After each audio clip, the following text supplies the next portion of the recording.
Hello and welcome to our Candle Violet. Today is a theme J, and we are talking about one of the most important discussed topic, goal setting. Now, a ship without a rudder is like a person without a goal. Without a goal, you don't know where you're reaching. It's like going on a destination without a compass, a map, and a lonely tunes or lonely guide together. So that is how important goals are. But as we do in Sky Education, our way of teaching goals is through case studies, examples, fun, so that a student does not think of it as a rhetoric academic subject, but they enjoy the process. So my first exercise goes on to 3 long exercise pages, J1 to J3, and it talks about a case study of the swimmer. And we're not speaking about any swimmer in the pool. We are swimming about the swimmer, and the swimmer is Michael Phelps. Of course, Michael Phelps is the most decorated Olympic swimmer, and besides talking about goals in swimming, we'll talk about Michael Phelps itself. So why don't I start about talking a case study on who this great giant hero is. Michael Phelps is the winner of 28 medals in Olympics. I mean, that's a crazy amount. In fact, some countries, including ours, India, have not reached 28 collectively. So he is also the world record holder, the highest gold medal tally in a single Olympics. He won 8 gold medal, and it's easy to remember, in 2008 Beijing Olympics. So he almost literally set the pool on fire. So who is this Michael Phelps, and what is his work ethic? What were his goals in life? When he broke the record on 2008 Beijing Olympic, he broke the record of his own hero called Mark Spitz. Mark Spitz had won around 6 medals in one Olympic, and he said this is not humanly possible. He said, I swim for 12 hours a day. That is 50% of my time is in water every single day preparing for the Olympics. So he said that when I won this medal, I believe and I proclaim that nobody can ever do better, because this is unhuman. It is not possible. Michael Phelps thought this as his goal. He took this word as his goal. He said, if swimming for 12 hours a day is what can get you 6 gold medals, how about I swim 16 hours a day? And that became his mission in life. That became his goal in life. And Michael Phelps did nothing but swim. His life was, he is called the human fish. And as a human fish, his time in water, and he had the ability, he had the talent. So it's not just swimming in water, the ability, the talent, and the passion for achieving that goal ended up in 2008. He won what he won, 8 gold medals. It is larger than a country's tally. That's what Michael Phelps did. There's a nice story about Michael Phelps, that one day Michael Phelps had met with a small minor accident, and he was not allowed to jump completely in the pool. What did he do? Did he give up? No, he sat by the pool side with his calf muscles, that is his small legs, and he just inserted them in water and started splashing as fast as he could. And you know what? Because of doing it for 3 weeks when he was out of water, his calf muscles became so strong that in one of the races, I think the butterfly, he only won because of the strength of the calf muscle by a millisecond. So this is a case study I would like your students to do. Get a picture of Michael Phelps. The picture in the book is not that of him, but you must do a case study on who this great hero is.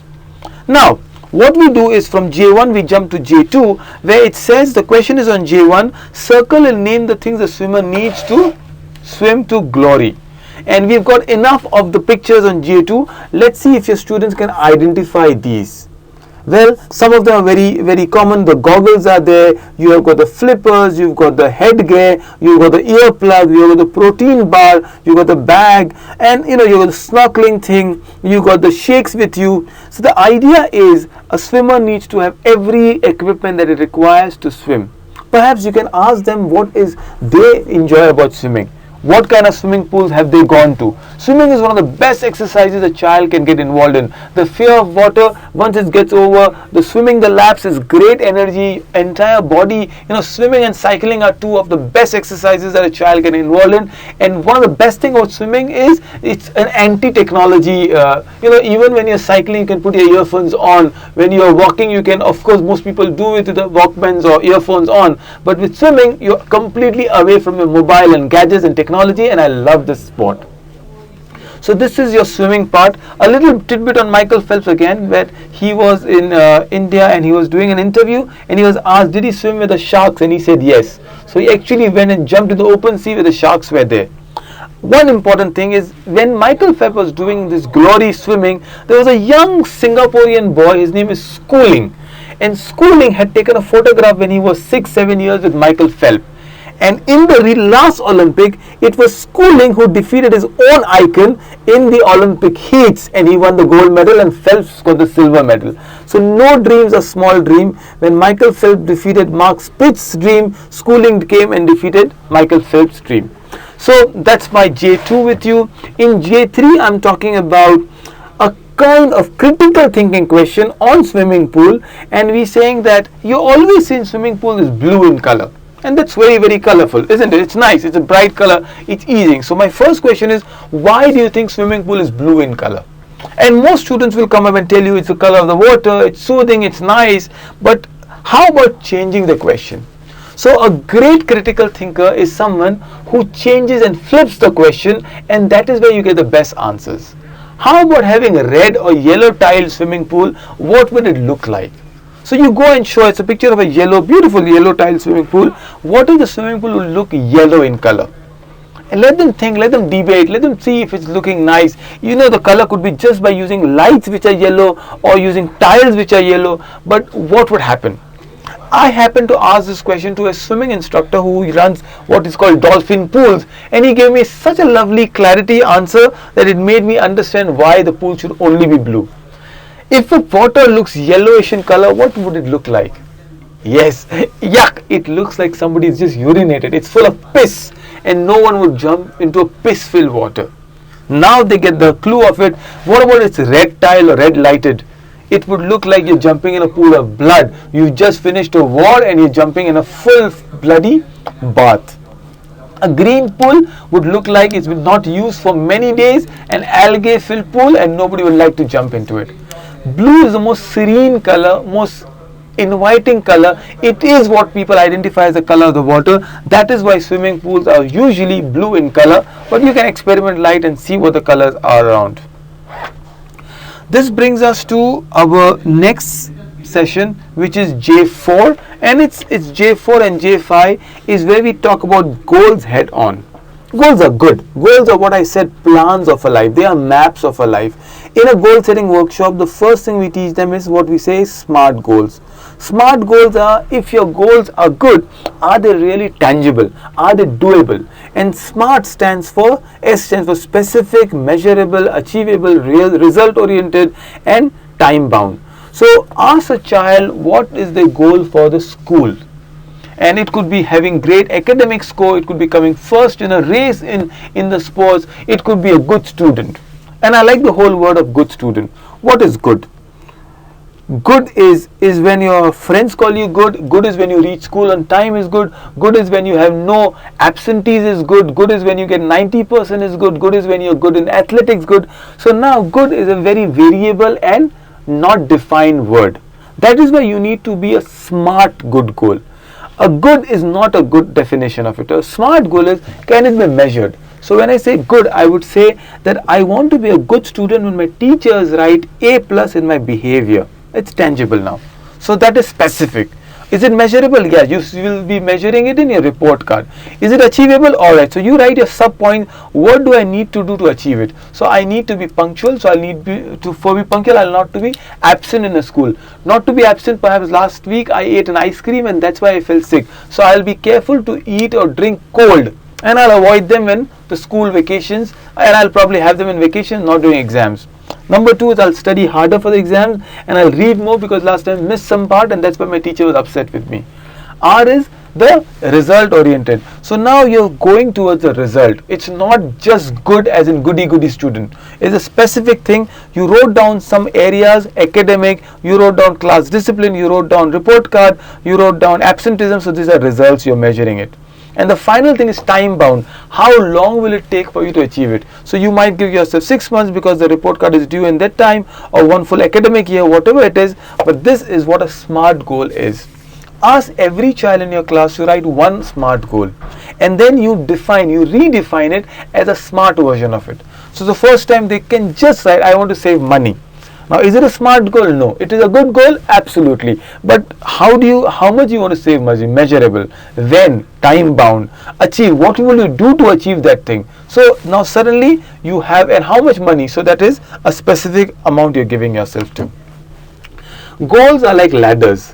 So, we just said count the number of steps, probably there are 10 steps into it, a little bit, a little more, and you give yourself a goal. Whatever. I want to be slim. So that's a goal. So now each step you give yourself a tangible. I will not eat in the night. I will not binge eat, number 2. I will avoid anything that is fried, number 3. I will eat more of salad, number 4. I would definitely avoid sweets, which is my favorite, donuts and mishti dai, number 5. Number 6, I will go on for a walk every day for 30 minutes. Number 7, I will actually eat healthy food. Number 8, which is very so I'll be more specific, I'll drink a glass of milk before going to bed. Number 9, I'll keep a bowl of jaggery with me. Whenever I feel the binge eating of candy, I will make sure I'll eat the jaggery, the good that we have. Number 11, I'll be very heavy breakfast eater. So now suddenly you've given yourself some simple goals.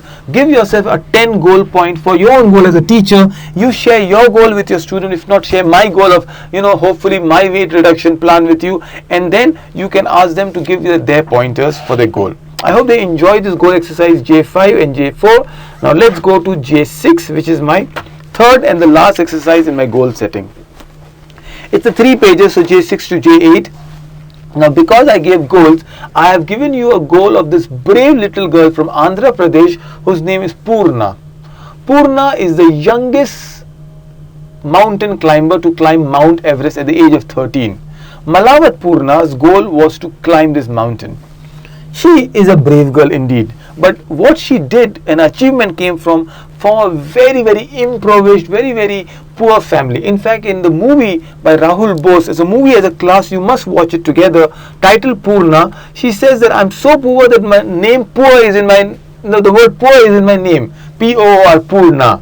Right, so sweet and so humble of her. So you must go watch a movie as a class exercise and then go and write down what made the girl climb this.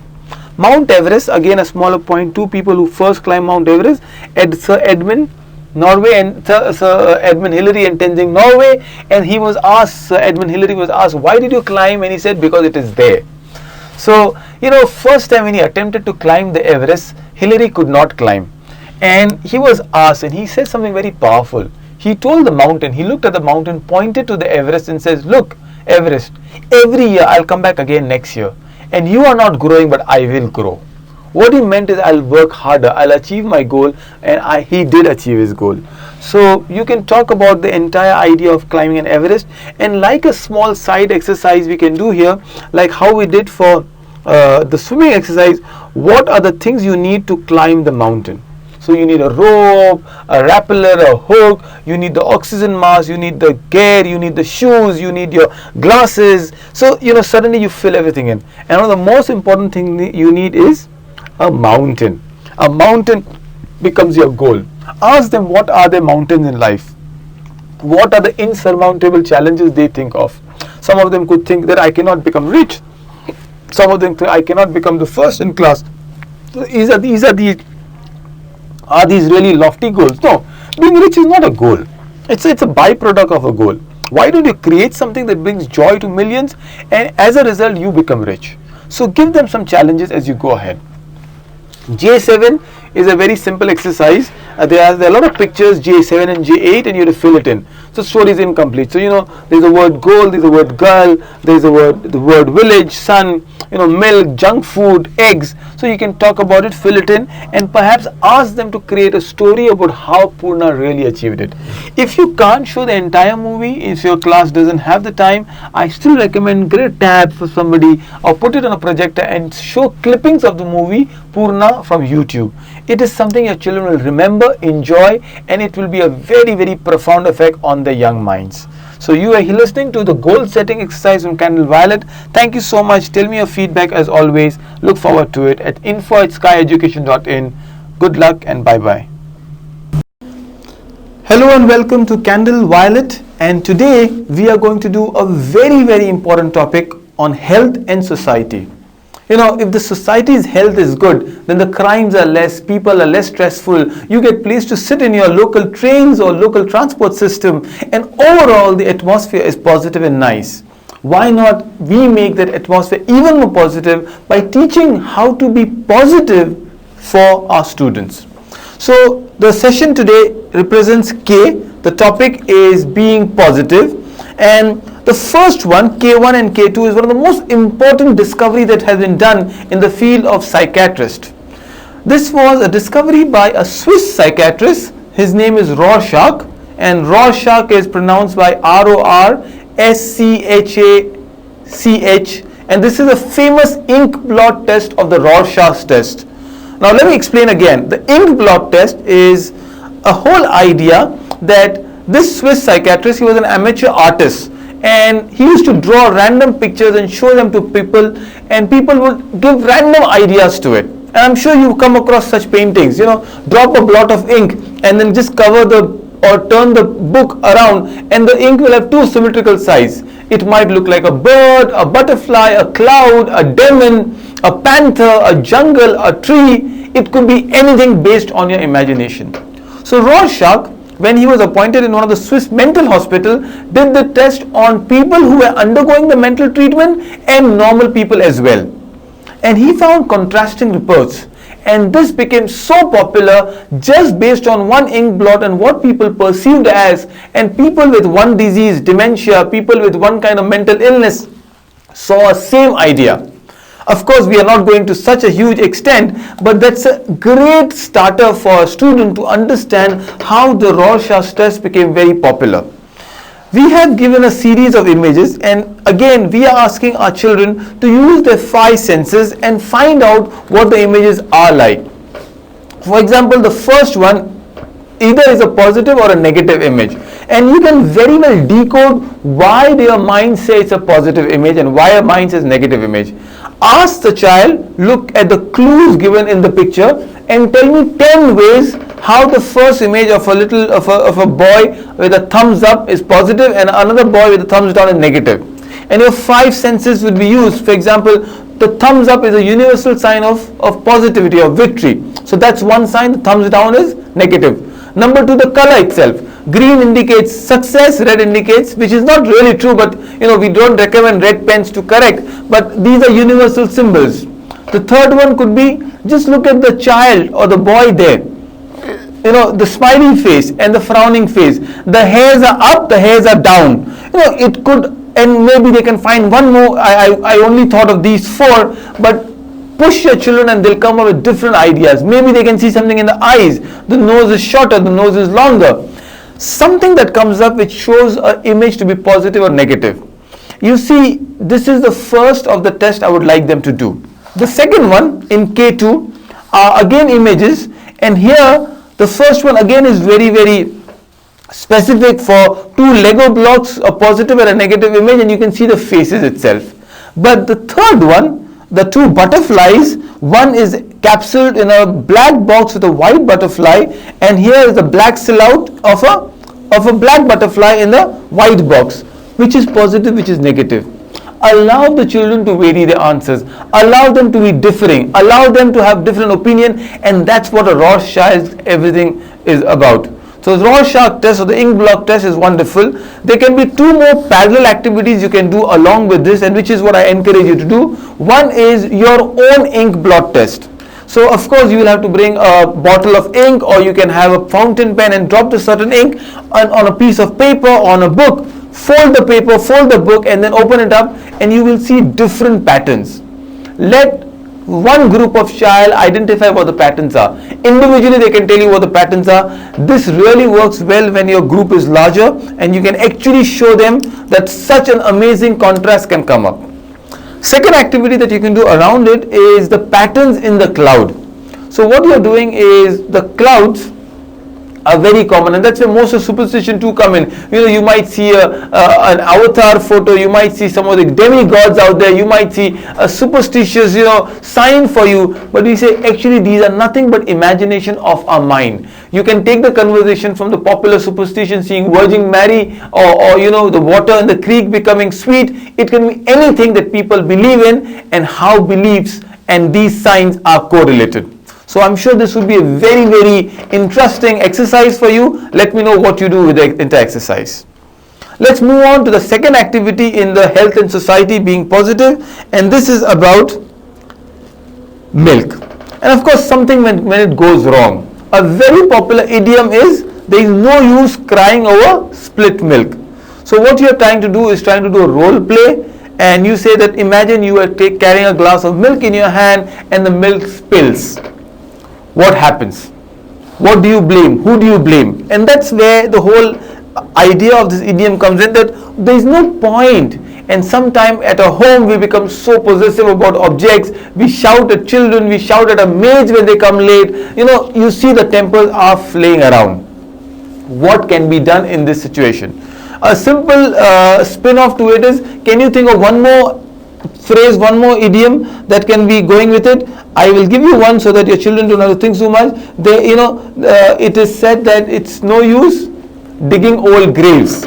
That means that why do you bring out old things? A lot of people have this whole idea that they bring out old tales and old incidences, and they again start an entire cycle. It's a pattern. Again, it's a sign that is not healthy. Stop leaving the past in the past. Don't carry the burdens of the past. Along with this, I think I would love you to do the baggage exercise. It's a very popular NLP exercise, where you bring a lot of baggages and you say, imagine 10 kids in your child, and say everyone has done something bad to you, and I want you to think of all the bad they have done. So he said something, a nasty word, he was impolite, he did not offer his pen to me, he was eating a sandwich alone, and you can create a scenario. For example, one of the child can be carrying these bad thoughts, right, and others give their thoughts. Write them on the board, all these bad thoughts, that you are holding grudges against your fellow students, fellow mates. But for each bad thought or grudge that you're holding, they must carry a bag. So you will have to do the experiment, bring a lot of bags to schools. Empty bags are fine. If it's a school, you have your school bags. And now everywhere this child goes, he's carrying these bags of grudges. Tell me who is burdened around these bags. So when you say he said a bad word, one bag. He did not share his pencil, another bag. Or he ate a sandwich alone, third bag. He did not offer a lift in the car, fourth bag. He watched Avengers alone, fifth bag. And everywhere you go, you're carrying this bag along with you. How difficult it is. Who is the one who's burdened? The one who's holding the grudge, or one who said something and he must have forgotten about it? So it's a great exercise for making a child or a student understand that holding grudges, holding these thoughts are just burdening you, are just depressing you. This is not a positive sign. Fantastic. I show you, do the exercise and let me know. Then on K4, on the milk part, we say you can react in two different ways to the entire positive and the negative story. Reaction one is you cry, blame the glass, blame your younger sister, younger brother, worry about it, have a sad, sulky face. Two, clean the floor, refill the glass, say sorry, have a happy face. Which one is positive? Write down one more emotion being positive, one more emotion negative. It's a great way to tell them that this is a common thing. I would like activity 2 to be extended to tell them what are the other common scenarios where actually you have these sulky faces. I'll give you one very common example, a lovely story where two people were sent to a small place in Africa to sell shoes. So they were owners of or salesmen of the shoe company, and what they saw and the reaction was so amazing. One group saw no one is wearing shoes in that area. So one person, salesman, saw that, oh, no one's wearing shoe and there is no scope here. The other one said, great, no one is wearing shoe. I will have a monopoly. It's a whole market open for you. It's just an idea of thinking. It's your self-esteem, it's your self-confidence which gives you a positive or a negative thought. So it's an amazing way to understand where we end up with our thoughts and what you can do with these thoughts. I can give you one more story, and this is a great story again to add to what we said.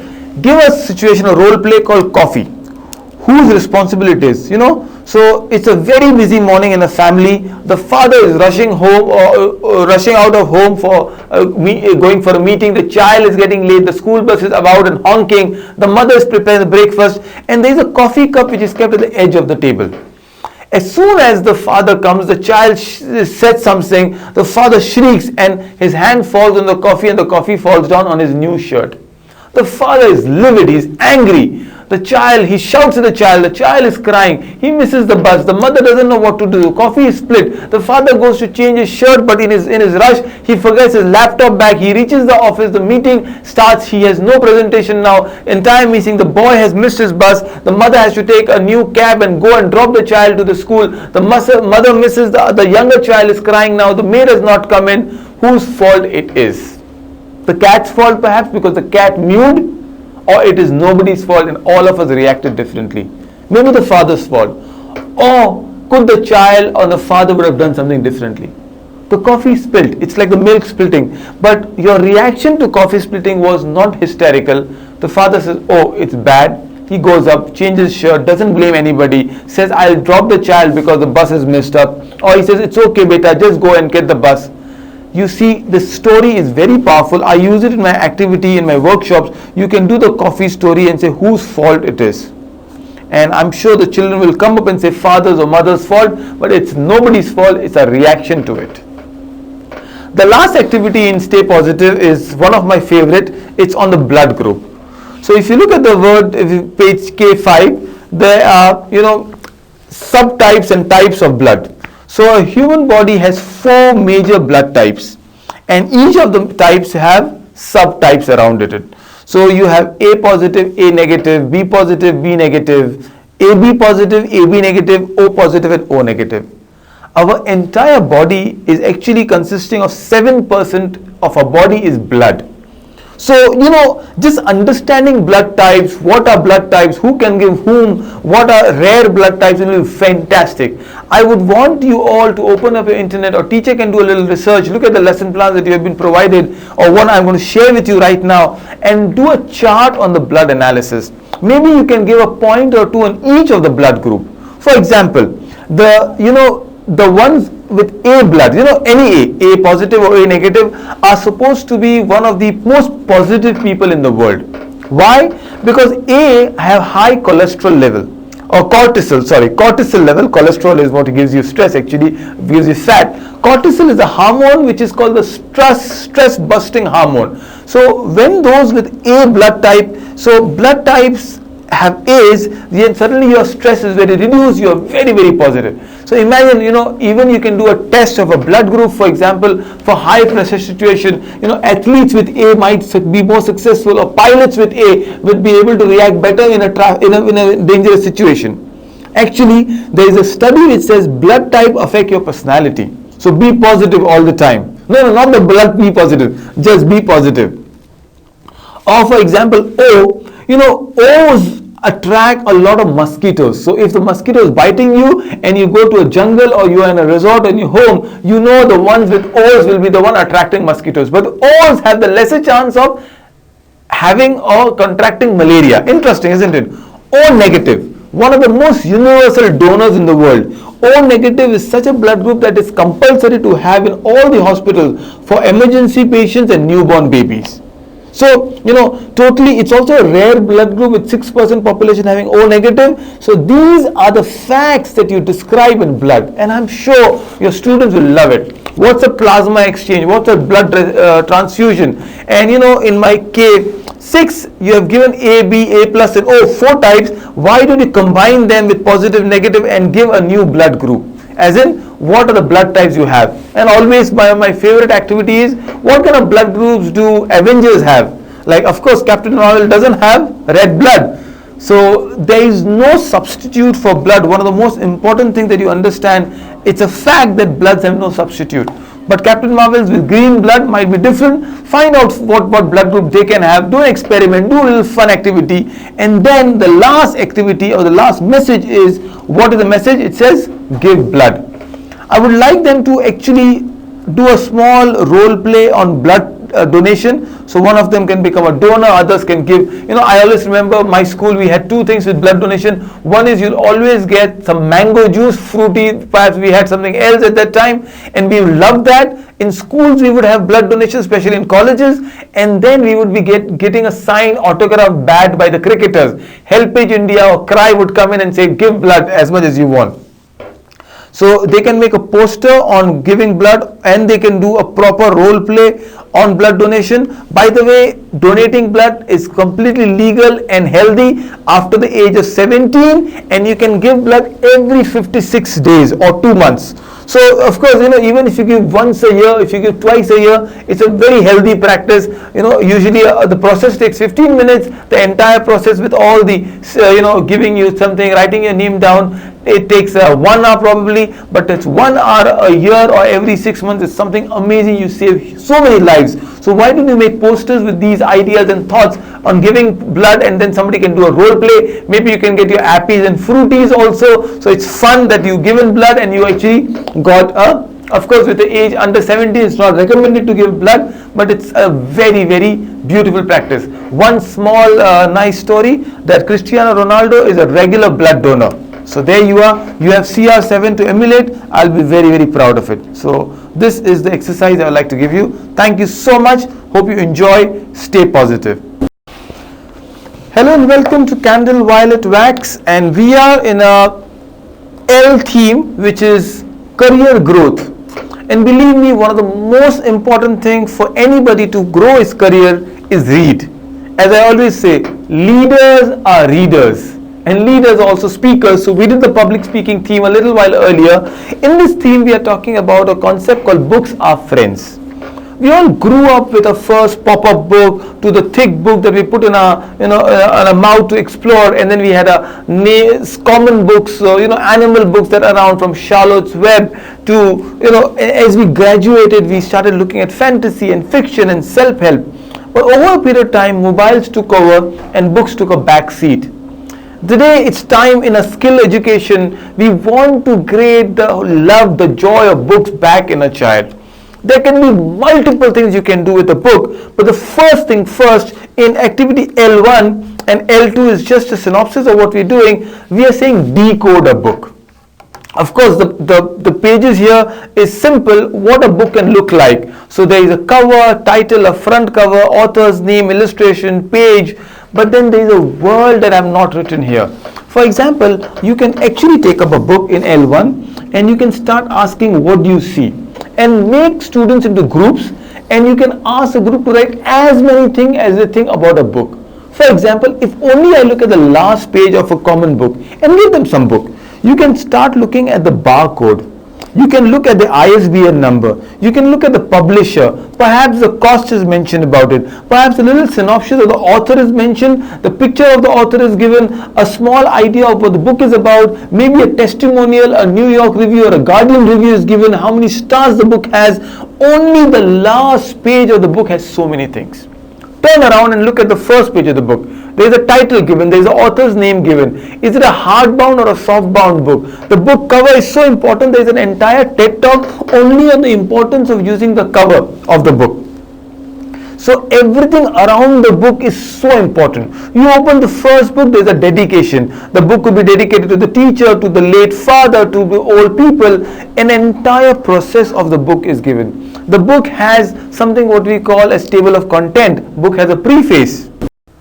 The book has just the footnotes. It has page numbers. The book has chapters. The book has appendices. The book has bibliography. So you see, a book is much more than just one piece of paper stuck together. Each book can be into different genres. That is for separate thing, but this is what we like to do. And in L2 you can just open up a book and say, okay, why don't you start marking the book around? This exercise may not take a long time, but if you develop into groups, if you make them understand, believe me, you'll enjoy the process of decoding a book. So I hope your children enjoy and then start understanding a book is more than just pieces of paper stuck together. My next activity, L3 and L4, is about the different genres. GENRE, genre is an idea which says what are the categories that a book can belong to. And it's a very fascinating world. The genres can be, for a school child, it is the different subject genre. So a sub-subject is science, maths, English, social studies, skill education, arts, sports, any book on those lines. It could be vernacular, so it's Hindi, Kannada, Marathi, Tamil, Spanish, German, French, Chinese. Probably none of them you read, and except for English books that are very popular now. But in genre, you have historical genre. So fiction. So it could be, fiction as in the book about Hobbit is a fiction. But there is a book on War Horse which is a historical fiction. It's set in a World War time. There is a romance book, there is a knowledge book like the encyclopedias or Tell Me Whys. There are books on education, there are books on biographies. So you have an amazing set of books by Nelson Mandela, Martin Luther King, Mahatma Gandhi. So these are biographical accounts. Then there are story books, very popular, but what kind of story? Real stories, fiction, they could be fact, crime, novels, Sidney Sheldon, Jeffrey Archer, Robert Ludlum, Da Vinci Codes, entire things. Books on magic, which again fiction, but a subsection like the Chronicles of Narnia, the Wardrobe, the Lion, Witch and the Wardrobe. Or poems, William Wordsworth, William Shakespeare, Robert Frost. There is an entire series on mystery and sci-fi or science fiction, which is so popular in today's time. So again, you can make huge charts and everybody can write every category, genre they can think of. It's an amazing world. I have not written comic books which are very popular. The Magma series is. So suddenly there's a whole idea that the world of books is filled up. Maybe instead of doing a case study here on a chart, you can use the entire whiteboard and ask them to think of every kind of book. When I play this game, I actually bring in 25 to 30 books to my class and I distribute it. I say, okay, look at a book and now tell me the genre of the book belongs to. Start categorizing it. It's fun, it's wonderful. You can ask before the activity every child to bring 3 books at least. So if you have 10 children, you get 30 books. You can bring 10 of your own. You get 20, 50 books. It's fun to play with more books around. Alright, in L4, the same exercise is taken a little further and we have asked that what kind of genre these categories, these books fall into. So I'll start answering, but I'm sure you will do it yourself. War Horse. Okay, if you do not know, it's also a famous movie now by Steven Spielberg about a horse that got lost, blinded in World War II. Joey is the name of the horse if I remember, and how there's a reunion with his master. So now World War II is real, so it is historical, but this story could be fiction, so it's historical fiction. That's how you categorize it. The students can write actually on the book itself, what book is it. Harry Potter and the Goblet of Fire, oh well, I would love them to do the entire series, the Sorcerer's Stone and the entire Apprentice, whatever, the Phoenix. This of course is fiction. In fiction, go back and it says magic. So this would be fiction and magic. Famous Five, it is again fiction, but it is fiction and adventure. Long Walk to Freedom, if you do not know, it is Nelson Mandela's biography. So this is in the category of biography. And when you're doing biography, you can ask them few more if they can think of. Mahatma Gandhi's is called My Experiments with Truth, a very popular biography again. What's the difference between biography and autobiography? Interesting, isn't it? Biographies are a third person account of the person. So Walter Isaacson, world's most famous biography today, has written about Leonardo da Vinci or Steve Jobs. Autobiography, this is an autobiography because Nelson Mandela wrote it himself. There is a famous autobiography called Open by Andre Agassi. Things like that. Humpty Dumpty, oh well, it's a book of poems. So now you can call it in a child book or children book, and in children book it could be poems again. Snow White and Seven Dwarfs, again children book, but these are story books, so fiction and story. And you can also be in a part of magic. So Snow White and Harry Potter, similar book, but the audiences are very different. Dictionary, well, dictionary can come in the category of knowledge book or education books, and of course it's a lexicon, so it's a word book. Diary of a Young Girl, another very popular autobiography of Anne Frank, the girl in the World War II who wrote an entire diary before she was captured and killed by the Nazi forces or the SS. It's an amazing story. Again, it is an autobiography and it's a historical book as well. Romeo and Juliet or Laila and Majnun is a Shakespearean version of a fiction, but it is a romance. So you don't write fiction, you just say romance. Horrid Henry, a very popular book again of this little boy who does a lot of strange things. Again, it is children's book but fiction. Encyclopedia for Kids, education book because non-fiction. The word will be non-fiction. Three Little Pig, children's book, fiction. Adventure perhaps, maybe. Stories is good enough. Ace of Fables are the stories, animals talking of stories. Climbing Mount Everest, I don't even remember if there's a book like that, but yes, it's an adventure book, it's a real book, so it's non-fiction adventure. 101 Science Experiment, it's an educational book, and experiments are non-fiction. So like that, you can do an entire category of books. You can ask your children to give me 10 books each in groups of threes and then categorize as fiction, non-fiction, too big category, and then develop what kind of books are they. So this is the second activity. The third one is a simpler one. Again, a simple activity, L5, is draw a picture of your favorite book. Now, since you've done so much of book, most likely a child will come up with a book that we have spoken about. But it could be also a book they're reading. Now, it could be The Tale of Two Cities by Charles Dickens, or Tom Sawyer, or Jules Verne, 20,000 Leagues Under the Sea, or it could be the popular book on today's Harry Potter, or Chronicles of Narnia, or Hobbit series, Lord of the Ring trilogy, anything. But I would like them to now draw the book. May ask them to make a new cover, and then what the cover will look like, who the author would be, again everything we'll learn about the book, the genre, does it have a hard cover, it's called hardbound book or a softbound book, who's the title, is the author male or female, which is the country of the author, how many pages, what's the book about, write a synopsis of the book. It is something wonderful. Part 2 of the exercise, so in L5 we will do 2 exercises now. L5, what you do is you give a fictional name of a book. Say a book is called Cactus in Australia. Alright? Or it can be Kangaroo in Australia. I'm just giving a name, it's a picture of a cactus right now, so I just brought it up. So now you told that this is only the name. Make students into group and tell them to make a book cover of this name, Cactus in Australia, and then you have to describe the book and give a fictional author's name. So the author could be James Ridley, the famous director, or Steve Irwin, you know who, the animal, the crocodile man as he's called. And they have to describe what is this book about, just from the topic. Cactus in Australia, if I were to think, it could be a fiction book about a man's adventure in Australia, and it's an amazing story. So they write about it, they write the whole thing about it, and they give you a synopsis with the cover. So they design a cover, get crayons, sketch pens, whatever you think like, let them do it. Or I can think it's a non-fiction book of somebody's journey to Australia and how he met the Aborigines, the kangaroos, the marsupials he saw the wildlife of Australia. It's an amazing story of some adventurer. So it could be anything you can write about this, and this is a name I chose and as experiment I gave you. Another activity that I would like you to do in L5 is imagine if they were authors and they were writing their own books. Isn't it? So now instead of having Steve Irwin as an author, my student, Misbah Rizwani, my student can become an author herself, and she writes the book. What would her book be like?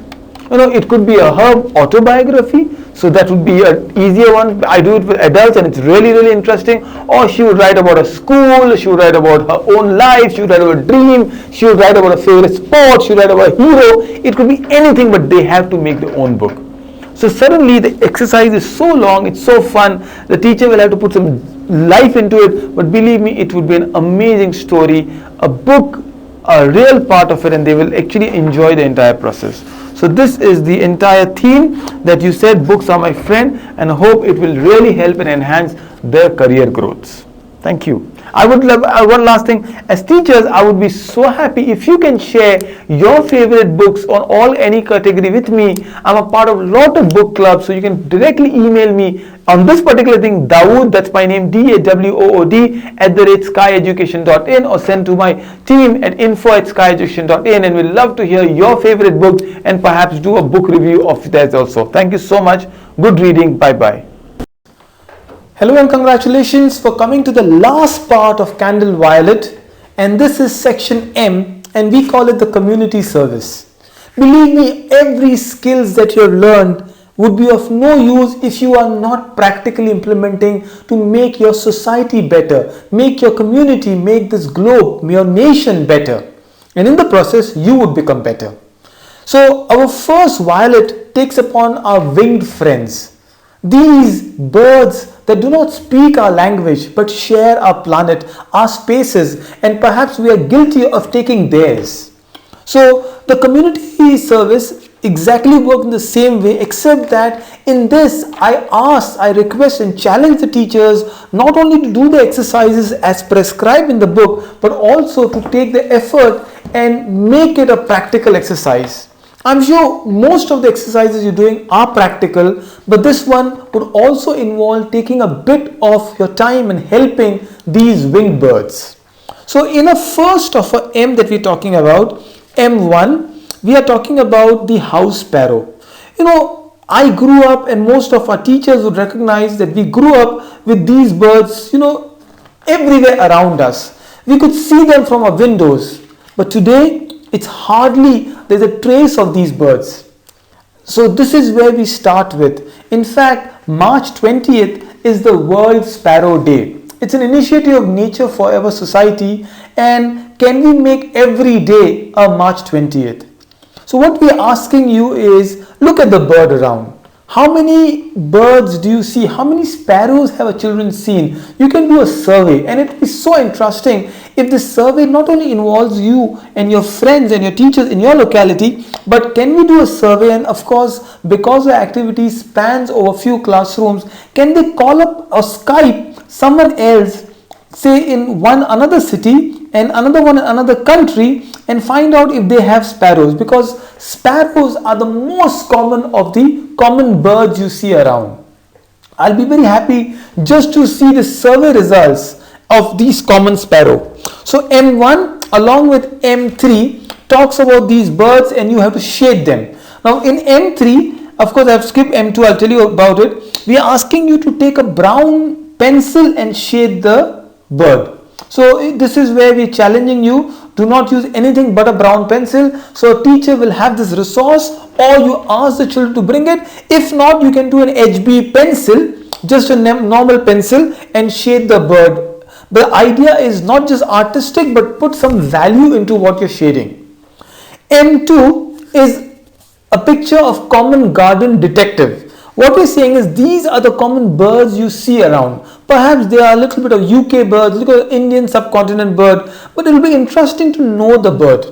Very recently, I found a small website where if you click on a bird, you can hear the call. The teachers could well find it. It's a very popular message, and it's also part of a lesson plan. So you can go to the website and click on the bird, and you can hear the call. You can hear very distinct voices of different birds in that picture, and it can be heard from your mobile phone as well.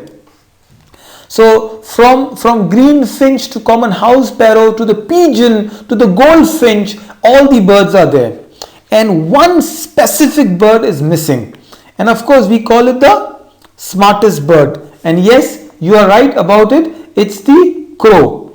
Now crow or raven, as the word is used, is a very, very popular bird, and we would like the children to do a small case study on the origin and historical stories about this crow. So one of the popular Aesop fables you can recall and let the students do is the crow, the thirsty crow story, right? Another one is from the biblical story, and the versions are there, that when Adam's son Cain killed Abel, it was a raven that showed Cain how to bury the dead. So, even historically, even in religion, crow is very, very important. In fact, in the Viking legacy, Odin, the chief god of the Viking in Valhalla and Asgard, has two ravens. Those are two ravens that are on the shoulders of the Viking. So, of course, these are common stories involving the raven or the bird crow. But you can ask people, why do you think crow is such a very smart bird? In fact, some scientists have done a research where they taught a crow like how would they teach a parrot, and the crow would respond to it. So you can find a YouTube video about this crow and the raven, and find out a little more about this bird. So that would complete our entire M1 to M3 exercise. We go to M4, and M4 we talk a bit about the world of birds. You see, we are teaching them maths and nature, and we are asking students to make a Venn diagram. and we've asked them to find about the difference and the common features between birds and animals. Simple exercise, nothing huge, but you make it interesting by giving class charts, huge charts, and they can take a chart and they can make a huge Venn diagram and they can write specific features of birds and animals, and when the features coincide you can actually put a line in the middle of the Venn diagram. So the circle, intersecting circle, is where the common features are. Simple things like birds are aviarian, they have furs, they lay eggs, very important. If you see most of the birds, you won't find the ears outside. Animals on the other hand lay babies. Animals are subdivided into reptiles and amphibians. Animals have skins, hairs. Otherwise birds are flying, some are flightless birds too. It would be a fantastic mini class exercise they'll do. You can actually show one of the BBC's Planet Earth documentary and you can actually engage them into talking about what the world of these creatures are about. M5 is a critical thinking exercise where we show a butterfly's picture and we ask the students that, is bird a butterfly? Now, of course, bird and butterflies are two different things, but why is butterfly not a bird? It has wings, it can fly, it lays eggs, but you will have to find reason why it is a part of the insect category. It is a great research. You see, for one, they have antennas around.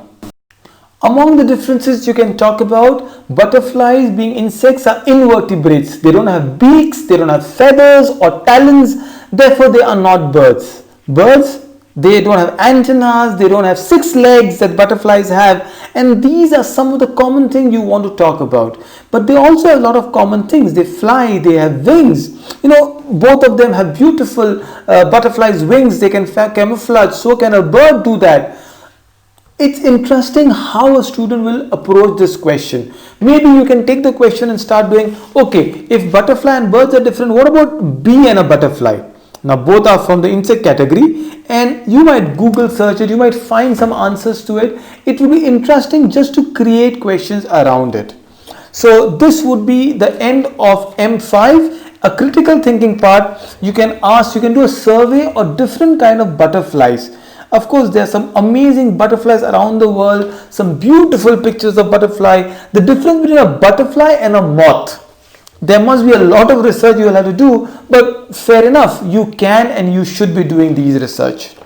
The last of exercise, M6 and M7, goes to a little more intense category of bird called the birds of prey.